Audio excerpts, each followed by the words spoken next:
오늘은 다윗과 시바, 다윗과 시므이라는 제목으로 말씀을 전하겠습니다. 16장은요, 다윗이 압살롬의 반역을 피해서 이제 예루살렘 왕궁을 빠져나와서 도망가는 길에 다윗에게 일어났던 일들을 기록한 내용입니다. 오늘 우리가 읽은 부분은 다윗이 도망가면서 시바라는 사람을 만나고 또 다윗이 시므이라는 사람을 만나는 장면입니다.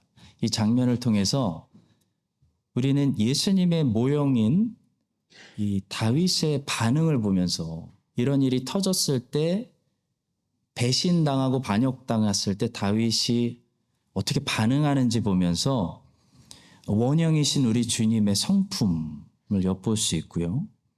또 본문에 등장하는 여러 사람들의 모습을 통해서 이 모습을 거울 삼아서 우리의 모습을 돌아볼 수 있게 됩니다. 오늘 본문을 가지고 우리에게 주시는 말씀 세 가지 살펴보겠습니다. 첫 번째로 예수님의 긍휼하심이 얼마나 깊은지를 묵상하게 됩니다.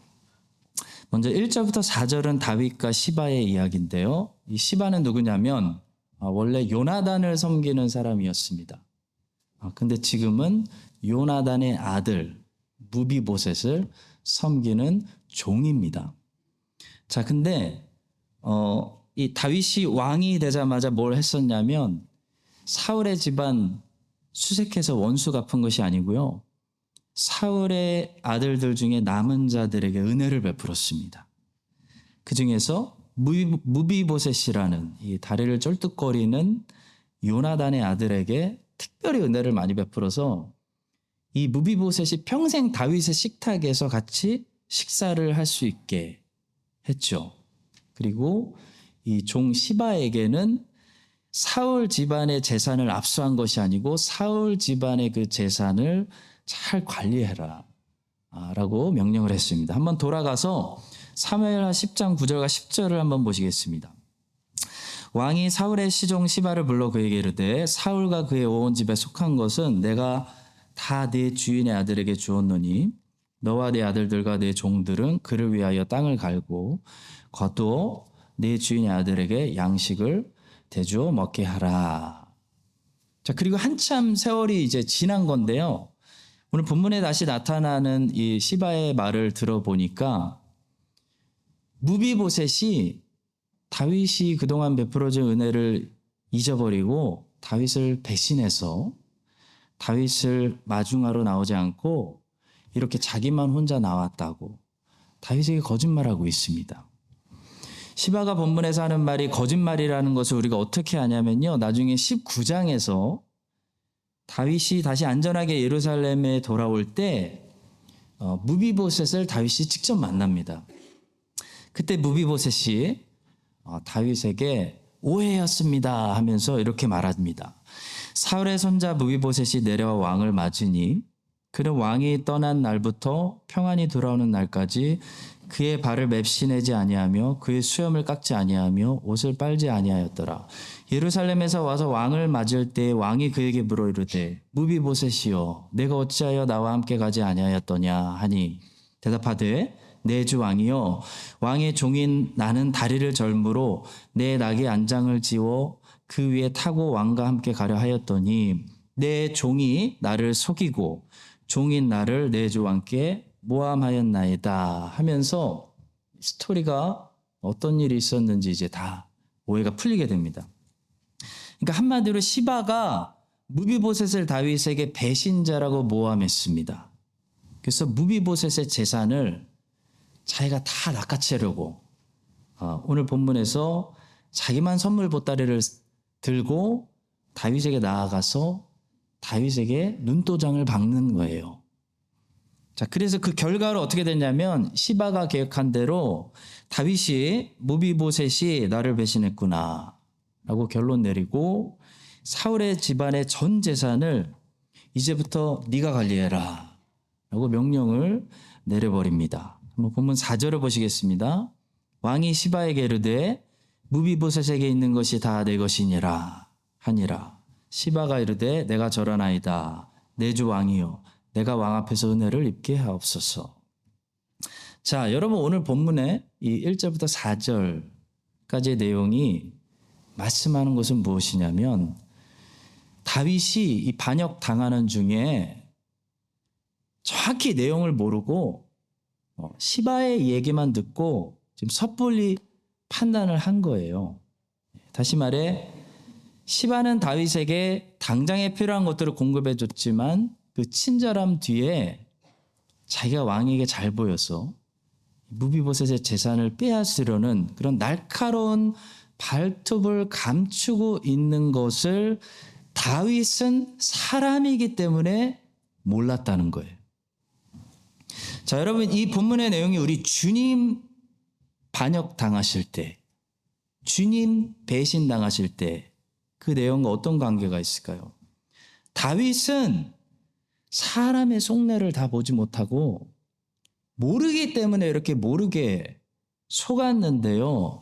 주님은 하나님이시기 때문에 사람의 속내를 훤히 다 알고 계시고 사실 어떤 동기로 저 사람들이 호산나 부르고 자기를 따라오고 있는지도 아시고 어떤 제자가 겉으로 자기에게 입맞추고 있지만 사실 뒤에서 언제 저 예수를 팔아버릴까 생각하고 있는 것까지 아시면서도 참으셨다는 거예요.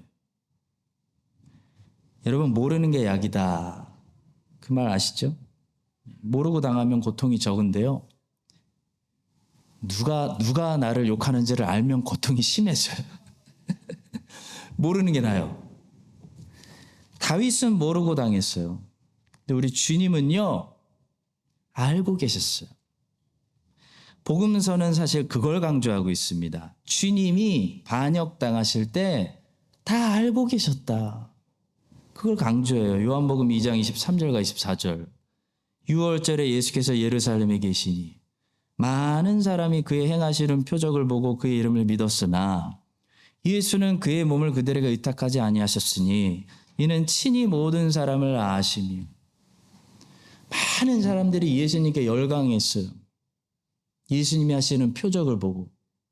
근데 예수님을 믿은 게 아니에요. 주님은 다 알고 있었어요. 저 사람들이 어떤 동기로 자기를 쫓아오는지, 우리가 어떤 동기로 여기 앉아 있는지 우리 주님은 다 아신다고요. 가룟 유다가 돼서 무슨 지긋을 꾸미고 있는지 우리 주님은 다 알고 계셨습니다. 요한복음 13장 11절. 이는 자기를 팔 자가 누구인지 아심이라. 그러므로 다는 깨끗하지 아니하다 하시니라. 자, 그런데 참 놀라운 것은요. 우리 주님은 누가 잘못된 동기로 그분을 따르고 있고 누가 돌아설지도 알고 있고 누가 배신할지 아시는데도요. 자기를 그만 따라오라고 하지 않으셨다는 거예요. 저놈이 배신자다. 저놈 당장 잡아라. 저 사람들은 지금 잘못된 동기로 나를 따르고 있다. 저 사람들은 지금 호산나 호산나 하고 있지만 십자가에 못 박으소서라고 외칠 거다. 그러니까 처음부터 내게 따라오지 말아라 라고 하지 않으셨다는 거예요. 우리는 여기서 우리 주님의 그 넉넉하신 누구든지 와서 기꺼이 가져가라 라는 크신 긍휼하심의 깊이를 보게 됩니다. 누가복음 12장 24절에는 이런 말씀이 있습니다. 까마귀를 생각하라. 심지도 아니하고 거두지도 아니하며 골방도 없고 창고도 없으되 하나님이 기르시나니 너희는 새보다 얼마나 더 귀하냐. 까마귀는 구약에서 부정한 동물입니다. 그런데도 예수님께서는 일부러 까마귀를 한번 생각해 보라는 거예요. 저렇게 부정한 짐승도 하나님이 굶게 내버려 두시지 않고 항상 음식을 찾을 수 있도록 하나님이 기르신다는 거예요. 까마귀 한 마리도 하나님이 기르신다. 그리고 우리 주님의 말씀은 그렇다면 하나님이 사랑해서 자녀로 택하신 너희들 얼마나 더 귀하겠어. 너희들이 먹을 걱정하는 게 말이 되니? 그런 말씀이에요. 여러분, 원수도 사랑할 수 있는 사랑이, 충분한 사랑이 있다면 그 사랑이 사랑하는 연인에게는 얼마나 더 완벽하게 나타나겠습니까? 그렇죠? 남의 자식도 챙기는 넉넉함, 충분함이 있는 부자라면 그 부자의 자식들은 얼마나 더 넉넉하겠어요? 그 자식들이 굶는 게 말이 돼요? 주님께서는 백합화를 생각해봐라 라고 말씀하십니다. 백합화를 한번 생각해봐라. 실도 만들지 않고 짜지도 아니하느니라. 그러나 내가 너에게 말하노니 솔로몬이 모든 영광으로도 입은 것이 이 꽃 하나만큼 훌륭하지 못하였느니라. 백합화는 기능이 장식용입니다. 그 목적이 데코레이션이에요. 여러분, 이 말씀은 만약에 데코레이션에도 세상에서 제일 부귀했던 왕이 입었던 그 왕의 화려한 옷보다 대충 입히시는 것이 아니고 더 아름답게 입히시는, 신경 쓰시는 그런 하나님의 정성이 들어가 있다면 하나님이 사랑하시는 자녀들이 먹을 거 없어서 하나님이 대충 입혀서 굶어 죽는 게 말이 되겠느냐? 하나님이 너희에게 인색하시겠느냐? 주님의 말씀이. 성도 여러분, 자기를 대제사장들에게 갖다가 팔아버리는 그 유다의 발도 주님이 씻어주실 정도로 우리 주님이 겸손하시다면, 그 정도로 우리 주님의 긍휼함이 충분하고 넉넉하다면 우리 주님이 사도 바울은 얼마나 사랑하시겠어요? 천국 가면 우리 주님이 사도 바울 등에 업고 다니실지도 모르겠어요. 우리 주님이 베드로와 요한은 얼마나 사랑하시게 보겠어요. 우리 주님이 자기가 택하신 백성들을 얼마나 사랑하시겠어요. 이사야 선지자는 메시아를 예언했는데요, 5가지 이름으로 메시아를 예언했습니다. 그 중에서 첫 번째 이름이 뭐였냐면 원더풀, 기묘자예요. 기묘자. 메시아가 올 텐데, 야, 그분을 어떻게 예언할까? 그분은 원더풀, 기묘자야. 여러분, 이게 무슨 뜻이냐면 우리 주님은 사람들을 놀라게 하시는 분이라는 거예요. 기이한 일들을 행하시는 분이라는 거예요. 상상을 초월하는 일들을 행하시는 분이라는 거예요. 그래서 사람들의 입술에서 와우, what a wonderful, 이런 고백이 터져 나오게 된다는 그런 말씀이에요. 그래서 여러분, 복음서에 보시면 실제로 마태, 마가, 누가, 요한을 보시면 사람들이 얼마나 자주 놀라고 있는지 계속 놀라고 있어요. 와우, 와우라는 함성이 막 터져 나고 있는 게 복음서예요. 시간이 남으실 때 한번 세보세요. 복음서에는 사람들이 놀라는 반응이 나옵니다. 왜 그렇죠? 이 메시아가 어떤 분이냐면 기이한 일들을 행하는 분, 원더풀 한 일들을 행하시는 기묘자이시기 때문입니다. 근데 그런 하나님이 신약에서만 그런 게 아니에요. 우리 하나님은 구약에서도 기묘자, what a wonderful work, 그런 분이에요. 여러분, 요셉이 형들을 다시 만나는 그 기가 막힌, 영화도 그렇게 못 만들어요. 그 기가 막힌 일들을 우리가 창생해서 읽게 돼요. 여러분, 하나님이 야곱에게, 야곱이 제일 좋습니다. 어떻게 모든 것을 협력하여 선을 이루시는지, 그 원더풀한 엔딩, 그 원더풀한 놀라운 이야기들을 생각해 보세요. 이사야 선지자는 메시아의 첫 번째 이름을 기묘자, 기이한 일을 행하시는 하나님, 놀라우신 분, 우리를 깜짝 놀라게, 항상 놀라게 하시는 분, 원더풀 세이비어라고 예언했습니다. 여러분, 우리 하나님은 그런 분이에요. 하나님을 기대하시기 바랍니다. 그런 하나님을, 기묘자 하나님을 섬기는 백성들은 하나님을 기대하기 때문에 뭐 하는지 아세요? 하나 가르쳐 드릴게요. 뭐 하는지 아세요? 기도해요. 기도하는 거예요. 하나님은 모든 것이 가능하시다는 것을 믿기 때문에, 기대하기 때문에 기도하는 거예요. 저는 지나간 과거에 대해서도 기도합니다. 과거에 대해서 기도하는 게 뭘까요? 바로 회개 기도예요. 회개하면요, 여러분, 이거 진짜예요. 과거도 달라지더라고요. 과거에 지나간 역사는 바뀌지 않지만요, 과거의 사건에 대한 해석도 달라지고, 관점도 달라지고, 그 과거가 오늘 나에게 주는 적용이 달라져요. 영향이 달라져요. 회개하지 않고 기도하지 않으면 과거의 실수는 그냥 오늘 나에게 오점이에요.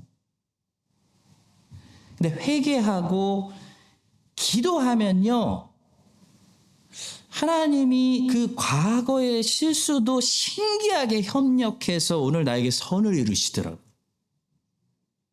하나님은 기묘자예요. 전능하신 신기한 일을 행하시는 분이. 우리는 이런 기묘자를 믿기 때문에 뭐예요? 믿음 있는 백성들은 기도해요. 기도. 여러분, 기도와 기적은 깊은 관계를 가지고 있습니다. 기도 없이는 기적이 일어나지 않습니다. 근데 기도하면 홍해가 갈라져. 광야에서 양식이 공급돼요. 기적이 일어나는 거예요. 우리 하나님은 기적을 베푸셔서 우리를 깜짝 놀라게 하시는 그런 기묘자이시고, 주의 백성들은 그래서 홍해 앞에서도 절망하지 않아요. 광야에서도 절망하지 않아요. 오히려 광야에서, 홍해 앞에서 기묘자 하나님을 드디어 체험하게 돼요.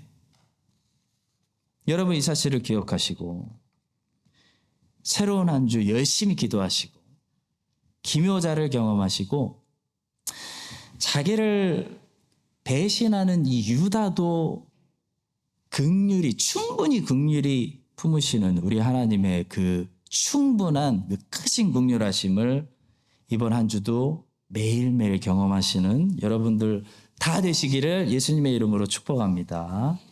두 번째로, 이제 쓴맛 갑니다. 시므이를 보면서 여러분, 우리는 너무 우리 모습을 보게 돼요. 하나님 중심의 사람이 되어야 되는데 사람 중심으로 사는 우리가 보입니다. 다윗이 압살롬한테 반역을 당해서 지금 도망가고 있으니까 누가 제일 신났냐면 이 베냐민 지파 사람 시므이가 너무 신났어요. 그래서 5절부터 14절의 이야기는 한마디로 시므이가 다윗 놀려대면서 꼴 좋다, 쌤통이다, 잘 됐다, 한을 푸는 그런 내용이에요. 다윗이 그렇게 싫었나 봐요. 여러분, 시므이는요, 베냐민 지파 사람이에요. 사울 정권 때 여당이었어요. 근데 지금은 다윗이 정권 잡고 있으니까 이 사람이 야당이 된 거예요. 근데 여러분, 누가 시므이를 여당, 야당으로 만든 게 아니고요. 항상 사람 중심의 이런 사람은 자기가 자기를 여당으로 여기고 자기가 자기를 야당으로 여기는 거예요. 하나님이 보실 때는 사울 정권 때나 다윗 정권 때나 그냥 다 하나님의 백성이에요. 시므이는 이 여호와 중심이 아니고 사람 중심이었기 때문에 자기 스스로 그때는 여당이고 지금은 자기 스스로 야당이에요. 그래서 다윗이 정권에서 쫓겨나고 있으니까 시므이가 너무 좋은 거예요. 한 방 먹였다. 성도 여러분, 시므이 같은 인생을 사는 사람들이 얼마나 많은지 몰라요. 자기 스스로를 자꾸 당해 넣어요. 왜 그래요? 사람 중심이니까. 시므이는 죽을 때까지 베냐민 당입니다. 그래서 죽을 때까지 다윗 정부에 반대합니다. 그리고 야당 노릇을 하는 거예요. 시므이는 다윗을 사실 어떻게 보고 있는 거냐면 하나님이 기름 부어 세우신 이스라엘의 왕으로 보이는 게 아니고요, 유다 지파 당대표로 보이는 거예요. 성도 여러분, 오늘날 교회 안에도 예수님 중심이 아니고 어떤 사람을 중심으로 당대표 하고 있는 사람들, 당원들 얼마나 많은지 몰라요. 교회가 망하려면 정치판이 되는 겁니다. 이런 사람들이 당짓고 있으면요, 교회가 자꾸 선교 못하고 양육 못하고 거기 에너지를 다 뺏기는 거예요. 다윗은요, 안 그랬어요. 다윗은 사울이 왕 되었을 때 사울을 베냐민 당대표로 한 번도 본 적이 없어요. 다윗은 이게 분명했습니다. 사울을 어떻게 봤냐면 하나님이 기름 부어 세우신 왕으로 봤어요. 그래서 순종했어요. 그래서 목숨 걸고 충성했어요. 다윗이 사울의 제일 충신이었어요. 사울이 잘나서가 아니고 사울이 나중에 미쳤어도 사울이 하나님이 기름 부어 세우신 왕이기 때문에 다윗은 순종하는 거예요. 그래서 여호와께 순종하는 거예요. 그리고 지금은 하나님이 다윗을 기름 부어 세우셨어요. 근데 시므이 같은 사람은 지금 몇십 년이 지났거든요. 몇십 년이 지났는데도 다윗을 인정하지 않고 유다지파 당대표로 보고 있는 겁니다.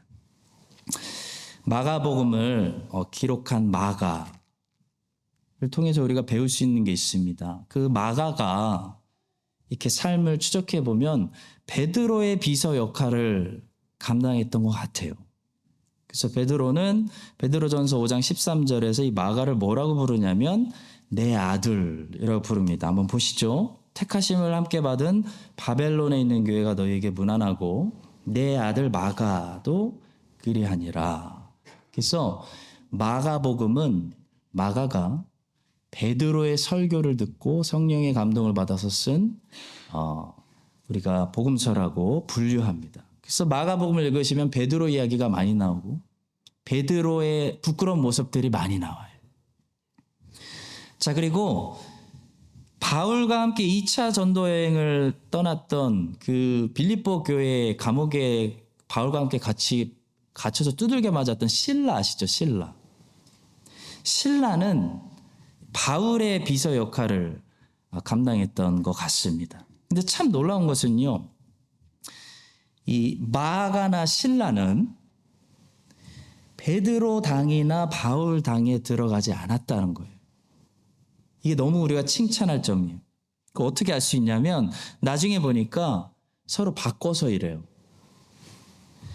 마가는 바울의 비서 역할을 하고 실라는 거꾸로 베드로 비서 역할을 하는 것을 우리가 성경에서 찾을 수가 있어요. 여러분, 인간적으로 생각해 보면 실라는 바울 사람이에요. 바울 사람. 근데 실라는 기꺼이 베드로를 돕고 있어요. 베드로전서 5장 12절. 내가 신실한 형제로 아는 실로아너로 말미암아 너에게 간단히 써서 권하고 이것이 하나님의 참된 은혜임을 증언하노니 너희는 이 은혜에 굳게 서라. 또 마가는 인간적으로 보면 완전히 베드로 제자입니다. 근데 마가는 또 바울을 열심히 도왔다는 흔적을 우리가 성경에서 찾습니다. 바울이 로마 감옥에서 얘기하죠. 누가만 나와 함께 있느니라. 내가 올 때 마가를 데리고 오라. 그가 나의 일에 유익하니라. 그러니까 실라는 바울만 돕는 사람이 아니고요. 베드로가 도움을 요청할 때 베드로도 도왔어요. 그러니까 실라는 바울을 섬긴 게 아니라 하나님이 세우신 사도를 섬긴 거예요. 마가는 베드로만 돕는 사람이 아니고 바울이 감옥에서 마가를 부를 때 직접 감옥까지 가서 바울을 도왔어요. 이들이 왜 그랬을까요? 이들은 예수 그리스도의 종들이었기 때문이에요.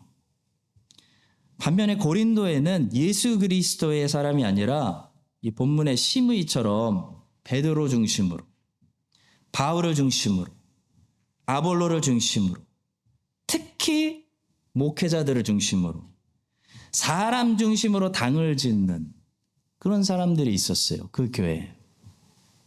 그래서 바울이 그들을 호되게 야단칩니다. 성령께서 바울을 통해 호되게 야단치시는 거죠. 그리스도께서 어찌 나뉘으셨느냐. 바울이 너희를 위하여 십자가에 못 박혔으며 바울의 이름으로 너희가 세례를 받았느냐. 교회의 머리는 예수 그리스도다. 책망하는 거예요. 구약에는 아사 왕이라는 유다 왕이 있었습니다. 이 아사 왕이 정치를 잘해서 신앙도 좋고 41년 동안 유다를 잘 통치했어요. 아사 왕이 통치하는 동안 아사 왕에게 하나님의 말씀을 전달해 주는 선지자가 2명 있었는데요. 그들의 이름이 아사랴와 하나니입니다. 여러분 평생 신앙생활 하신 분들, 평생 신앙생활을 하게 되면 이 하나님의 말씀을 나에게 전달해 주는 설교자를 인생에 적어도 2명 이상은 만나게 돼요. 그렇죠? 아사왕도 41년 동안 통치하면서 아사왕에게 하나님 말씀을 전달해 주는 선지자는 1명이 아니라 2명이었어요. 근데 아사는 이 첫 번째 선지자 아사랴하고는 잘 지냈는데 두 번째 선지자, 그러니까 아사 말년에 하나님 말씀을 전했던 선지자 하나니하고는 잘 못 지냈습니다. 아사 왕은 처음에 왕으로 재임하자마자 대단했어요. 우상의 제단들을 다 허물고 여호와의 단을 세우고 우상 숭배 이유로 자기 모친의 지위까지 공개적으로 폐할 정도로 이 개혁을 향한 열정이 대단했습니다. 그 결과로 구스라는 나라에서 100만 대군, 엄청난 숫자거든요. 100만 대군이 쳐들어왔을 때 하나님께서 승리를 주세요. 자, 그러나 아사에게는 평생 원수가 있었는데 바로 북이스라엘의 왕 바아사 왕이었어요. 아사 왕은 이 바아사만 나타나면 약점을 드러내요. 그래서 바아사 왕을 지나치게 인간적인 수단으로 견제하려다가 하나님의 선지자를 통해 하나니를 통해서 책망을 받게 돼요. 여호와를 의지하라고. 그때 아사가 하나님이 전하는 선지자가 전하는 말씀을 받아들인 것이 아니고요. 되게 괘씸하게 생각했어요. 기분 나쁘게 생각했어요. 그래서 하나님 선지자를 감옥에 가둬버려요. 그리고 그 후부터 아사는 하나님께 마음이 상해가지고, 여러분 세상에서 신자가 제일 무서운 게 하나님께 마음이 상하는 거예요. 아사는 말년에 하나님께 마음이 상해가지고 하나님과 관계 흐트러져가지고 평생 하나님을 다시 찾지 않고 말년을 살아요. 끝이 안 좋아요.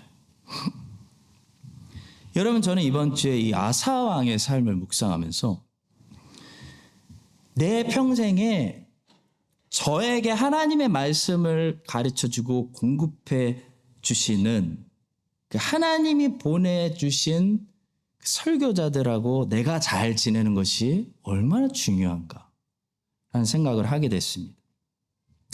지금은 제가 설교자가 되는 바람에 제가 제 설교를 드려야 되는 그런 어려움이 저에게 있어요. 그래서 저는 여러분들이 어떤 면에서 부러울 때가 있습니다. 여러분들은 오늘은 하나님이 나에게 뭐라고 말씀하실까 기대하고 오실 수 있잖아요. 근데 저도 돌아보면 저 멜번 한인교회 지태영 목사님, 또 멜번 한인교회 주현신 목사님, 지금 한국의 과천교회 담임 목사님, 시드니 제일교회 조삼열 목사님, 또 여기 와서 최승감 목사님 통해서 하나님께서 하나님의 말씀을 나에게 가르쳐 주시고 하나님의 말씀을 저에게 전달해 주시는 하나님이 내 인생에 세워주신 이 목사님들하고 잘 지낼 수 있었던 것이 참 감사하고 그게 하나님의 은혜고 그것 때문에 제가 복을 많이 받은 것 같아요. 여러분, 그리고 다윗을 보니까요. 다윗이 왜 잘 될 수밖에 없는지 아세요? 일단 하나님의 말씀을 전달해주는 선지자들과 잘 지내요. 다윗도 하나님의 말씀을 전달해주는 선지자를 한 명만 만난 게 아닙니다. 적어도 3명을 만났어요. 사무엘을 만났고 나단을 만났고 갓을 만났어요. 사무엘하고 잘 지낸 건 이해가 돼요. 사무엘 최고잖아요. 나이 차이도 나고. 사무엘은 다윗이 어렸을 때 다윗에게 처음 기름 부었고 항상 다윗이 의지할 수 있는 그런 아버지 같은 목사님이었고요. 나단은 다윗에게 나이도 비슷한 친구 같은 목사님이었어요. 그래서 가장 성전에 대한 다윗 언약, 소금 언약, 기쁜 소식도 전해주고 바세바하고 죄를 졌을 때 친구처럼 책망해주는, 갓 선지자는 다윗에게 겁도 없이 쓴소리를 하는 그런 젊은 목사였어요. 근데 다윗은 기본적으로 뭐가 돼 있냐면 하나님의 말씀을 자기에게 전달해주는 어떤 선지자들하고도 잘 지낸다는 거예요. 누구랑만 잘 지내고 누구는 안 지내고, 그런 선지자 중심, 사람 중심이 아니라 다윗은 여호와의 말씀 중심이었기 때문에 누가 설교하는 게 중요한 게 아니에요. 그 설교의 내용, 하나님의 말씀이 무엇인지가 다윗에게는 항상 중요했어요. 여러분, 선지자들마다 보니까 아모스, 호세아 다 자기 칼라가 있습니다. 그때 내가 좋아하는 칼라, 내가 좋아하는 보이스 칼라를 쫓아가 다니시면 안 돼요. 저게 맞는 설교인지, 신학적으로 올바른 설교인지를 구별하셔야 돼요. 그렇다면 내 스타일과 좀 맞지 않더라도 하나님의 말씀이 나에게 들리는 그 설교를 들으셔야 돼요. 존 파이퍼 목사님이 이런 말씀하셨습니다. 쓴맛과 단맛을 잘 섞고 단맛을 더 풍성하게 만드는 음식들이 있다. 음식에 단맛만 넣으면 어떻게 됩니까? 옛날에 어느 식당에 갔는데 다시는 안 가요, 제가. 너무 달아. 설탕을 너무 많이 넣어서 이게 뭐 볶음밥을 먹는 건지 설탕을 씹는 건지 구분이 안 갔어. 쓴맛도 섞여야 여러분 맛있는 것처럼 하나님의 말씀에는 단맛과 쓴맛이 있어요. 이 단맛만 있는 게 아니에요. 여러분, 복 있는 사람은 보니까 항상 사람 중심이 아닙니다. 복 받는 사람은 하나님 중심이기 때문에 어떤 교회를 가도 상관없어요. 고린도 교회 가도 되고 에베소 교회 가도 되고 안디옥 교회 가도 상관없어요. 복 있는 사람은 사람 중심으로 당짓지 않아요. 그러니까 복 있는 사람은 어디 가도 잘 지내요. 복 있는 사람의 특징이에요. 복 있는 사람은 지구에 어딜 갖다 놔도 잘 지내요. 누구를 만나도 평화를 만들어내요. 어떤 목사님이 와도 잘 지내려고 노력해요. 어떤 교회를 가도 동일한 모습으로 섬기시더라고. 왜냐하면 그들은 사람 중심이 아니기 때문이에요. 하나님을 바라보기 때문이에요. 여러분, 본문의 시므이의 모습을 기억하십시오. 그 시므이처럼 살지 않게 해달라고 기도하시기 바랍니다. 사울이 왕이 되든 다윗이 왕이 되든 솔로몬이 왕이 되든 나는 이스라엘의 왕이신 여호와를 섬기는 백성입니다. 이거 하나면 충분해요. 어느 교회를 가도 상관없어요. 목사가 누구여도 상관없어요. 나는 여호와를 섬기는 여호와의 백성입니다. 라는 정체성을 가지고 시므이처럼 여당 야당으로 흔들리지 않고 하나님의 거룩하신 교회, 어딜 가시든지 평생에 누구를 만나시든지 하나님의 교회를 신실하게 섬기시는 우리 한인장로교회 모든 성도님들 되시기를 예수님의 이름으로 축복합니다. 마지막 세 번째, 아무리 부족한 사람도요, 하나님이 세우신 왕의 편에 서면 넘치는 긍휼을 받는다는 굿뉴스입니다. 무비보셋의 재산을 독차지하려고 다윗에게 가서 거짓말하고 자기 주인을 모함했던 이 시바는 나중에 어떻게 되었을까요? 놀랍게도요, 처형당하지 않습니다.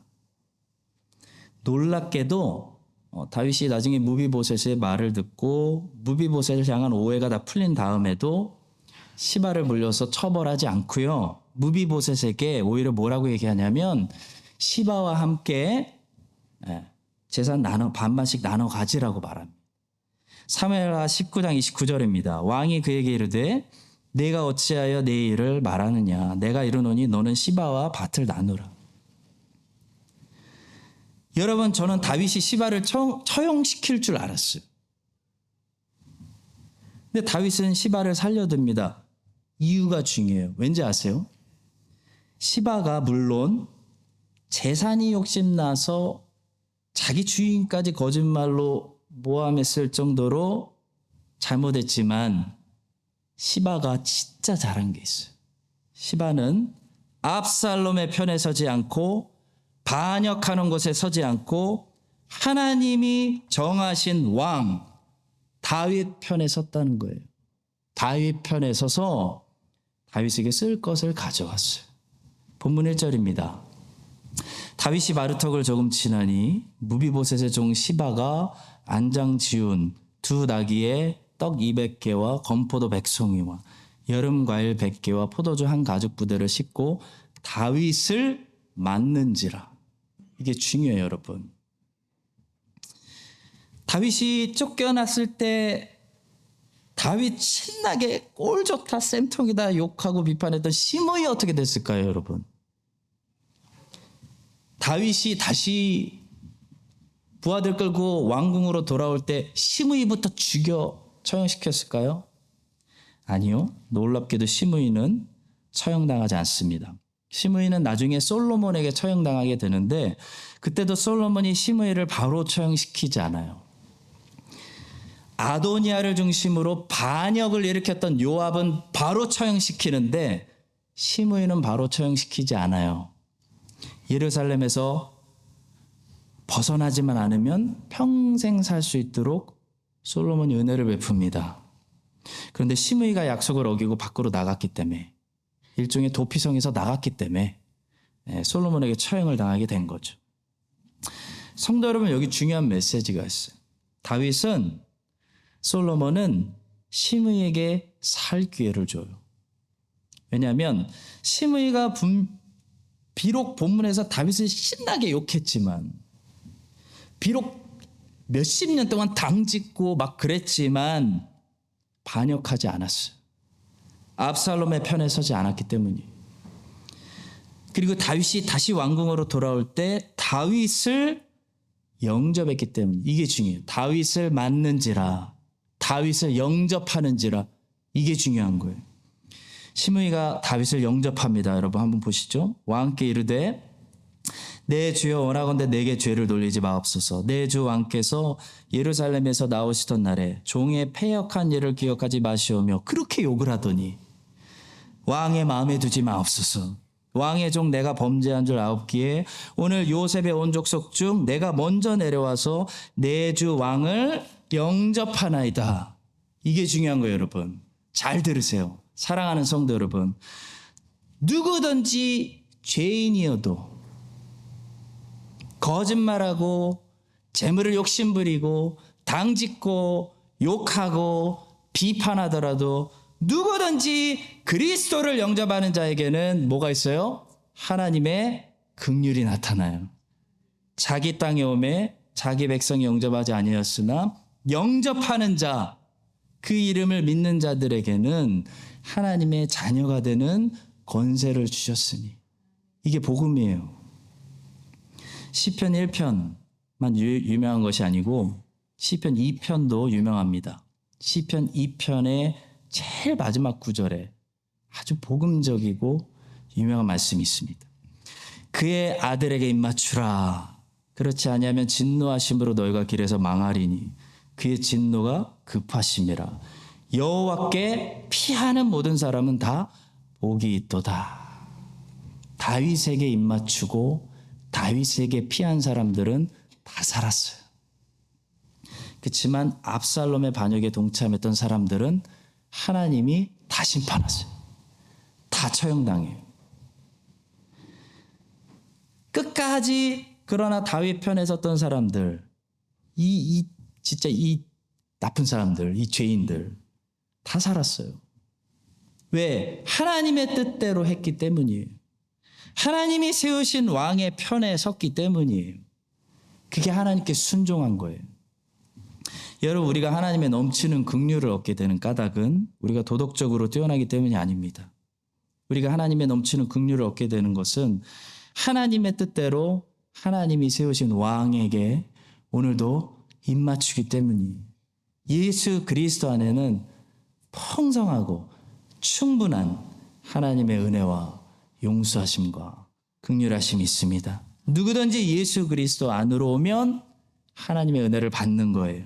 우리가 뛰어난 사람들이어서가 아니라 하나님의 좋으심이 예수 그리스도 안에서 허락되어지기 때문입니다. 여러분과 제가 이 사실을 기억하시고 항상 예수님께 두려워하지 말고 예수님께는 두려워하지 말고 달려오시고 예수님께 입맞추고 예수님 가까이 있고 예수님 편에 서는 그런 복된 백성들 되시기를 예수님의 이름으로 간절히 축복합니다.